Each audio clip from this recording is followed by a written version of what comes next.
Since the beginning of time, people have had a few basic needs: somewhere to live, and most importantly, something to eat. Nature works within a very delicate balance, and one of the biggest challenges we face is the battle to keep that food supply plentiful and safe. This short video discusses the struggles to overcome these challenges. Plants, animals, and other organisms can threaten our food supply, along with our health and comfort. When they pose a threat, we consider them to be pests, and their impact is never taken lightly. This diabolical weapon of modern science saved millions of humans, but killed billions of insects. Man, with this newly discovered force, has at long last gained the upper hand in our age-old struggle.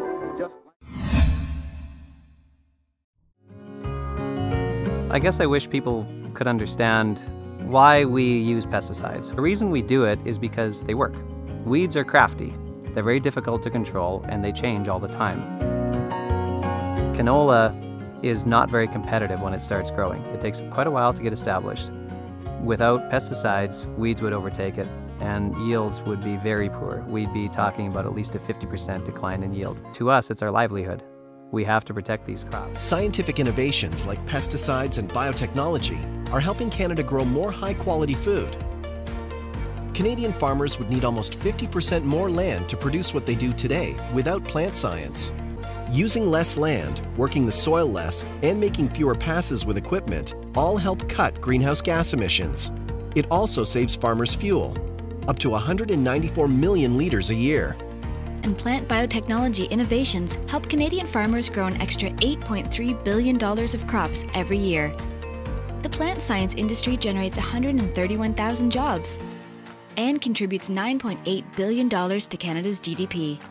Today's farmers use pesticides and biotechnology to protect crops from weeds, insects, and diseases, and grow more per acre than ever before. That means more choice for all of us in the grocery store. And it means Canadians pay some of the world's lowest prices for food. Pesticide exposure can cause devastating harm. Studies suggest pesticide exposure is linked to serious health impacts in farmers, unborn babies, and our keiki. The vast majority of soya in Argentina is provided by US chemical giant Monsanto. The company's genetically modified seed was designed to withstand their glyphosate-based pesticide, Roundup, which is routinely used in vast quantities across the country. But according to medical experts, in the process, everything else is poisoned, including the local people.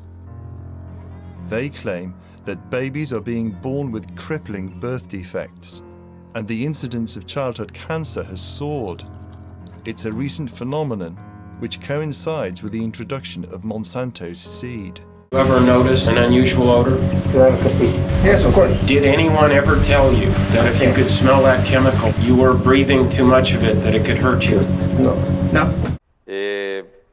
Niños que recién nacen y muchos niños que son con malformaciones, y tenemos que decirle a los padres que los niños van a morir y que a consecuencia de sus prácticas. 7, y cuando yo andaba embarazada de él ya andaba, pero ahí me curaban más con avión.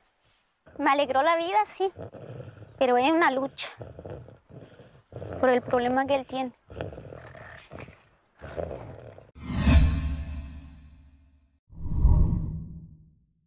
Widely used insecticides appear to be significantly harming honeybee colonies over the winter. That's according to a new Harvard study. It could be causing colony collapse disorder, in which bees abandon their hives over the winter and eventually die.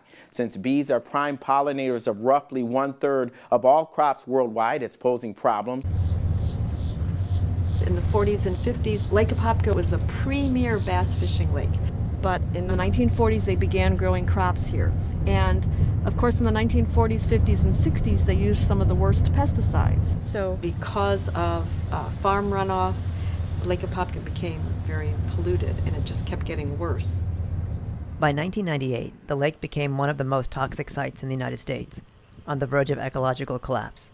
Agrochemicals also poison our environment. Some of the fertilizer and pesticides applied to fields enter streams, bays, and ultimately, the ocean.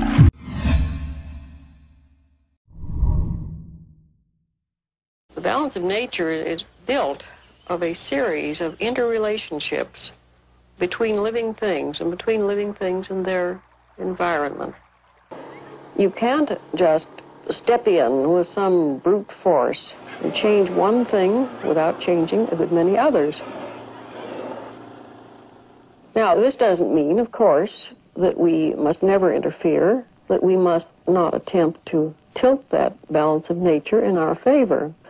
But unless we do bring these chemicals under better control, we are certainly headed for disaster.